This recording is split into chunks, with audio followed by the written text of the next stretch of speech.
Hello, it's Keith here, and this is a special video to announce the release of my third book. So here it is. This is actually a sample, it's not a real copy because my copies are waiting to be shipped from America. So anyway, the new book covers 5 new assembly languages: MIPS, TMS 9900 or 9900, I'm not sure, still not sure how that's pronounced, SuperH, IBM 370 and PowerPC. This is the third and final book, so all three together cover 15 assembly languages, and I'm not learning any more assembly languages, so it's definitely the final one. So if you've not read the other ones, you don't need to. Each book is self-contained. They are all in the same format, so if you've read the other two, you know exactly what to expect. This is the regular version. It's A5 size paperback. It's 350 pages. It's slightly longer this time. There is also the hardback B5 version, which is available in some territories. Hardback is still in beta for Amazon. It's been in beta for 2 years or more. And then, of course, there is also the large-sized A4 version. Each version is the exact same content. It's literally the same book scaled up. So this is the size comparison, if you will. The hardback and the A4 version are almost the same size. Here is the smaller A5 version there, so take your pick which one you want. Okay, so that is the announcement there. What we'll do now is we'll go over to the PDF and we'll look at the actual content.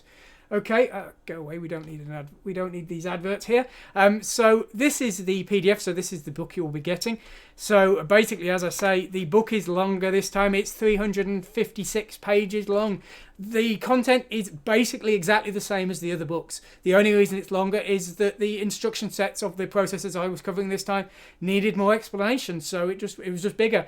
Every single one is covered the same as in the volumes 1 and 2. So as with volumes 1 and 2, the first chapter is an introduction to assembly, the concept of assembly. It's exactly the same chapter as the other two books. As I say, if you've not read the other two books, you don't need to. That was by design. This was always intended to be a generic introduction to assembly. The only slight change this time was a few tweaks, I think, to the bit numbering section, because the IBM bit numbering I wasn't aware of when I wrote the first chapter, so I had to change it to cover the new knowledge. And then, like with all of the other books, you then have a chapter on each assembly language, an introduction to the assembly language, how to assemble to it. 3 examples, which are typically Hello World, reading a joystick and moving a sprite. And just text-based systems, we have writing register values to the screen and things, but basically the same for every system. And then you have the instruction set for each of the processors, and so say you've got that for all of the processors there, and that's what you have. So there we go. So the only thing I have to tell you this time is, as I say, you can buy the book in either paperback A5, hardback B5 or A4. I am not doing a Kindle version this time. Now, there's 2 reasons for that. Basically, there is my first book was pirated so quickly that I have to assume that there are actual bots waiting for the new releases and just decrypting them and then spreading them around the internet. Even worse, you can actually refund Kindle copies, so they probably uploaded it to 500 Chinese websites and then refunded the book, so I didn't even make a single sale off it. So that's the first reason. And the second reason, I simply don't like Kindle. I don't approve of it. I want people to be reading my books in 20 years' time on paperback. I hope these books will be going around in second-hand shops for years to come. They won't be going around on Kindle because you don't own them, because you're just renting them. So I don't approve of that. I approve of physical media, and I want to promote it. And even if I end up losing money as a result of not doing Kindle, I would rather do that. Honestly, the sales of the last book weren't great. The Kindle sales were okay, but not enough for me to support a format I don't actually like.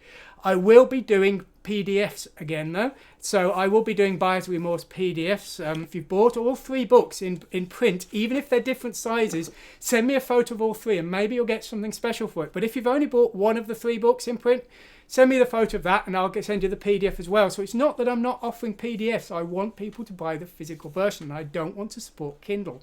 So that's what I'm doing there. I will also be offering to Patreons later on, if they just want volume 3 and things. I'll be offering PDFs to them as well. So if you want digital PDFs, you can have digital PDFs. You just can't have them through Kindle because it's being pirated rampantly, and they also put restrictions on the prices you're allowed to charge as a a publisher. Basically, I can't charge more than $9.99 even if I want to, because they put all kinds of penalty fees on you if you go over that $9.99 barrier. So as I say, I don't want to support it anymore, so I'm not going to. So as I say, if sales had been incredible of volume 2, maybe I'd have considered it, but I just can't justify it this time. So anyway, if you like the books, if you like my content, please consider buying it.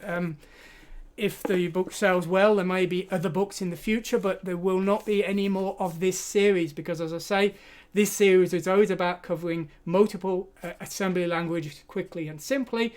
I don't know anymore, so this is definitely the last one. Anyway, I hope you'll buy my book. I hope you've enjoyed watching today. Thanks for watching, and goodbye.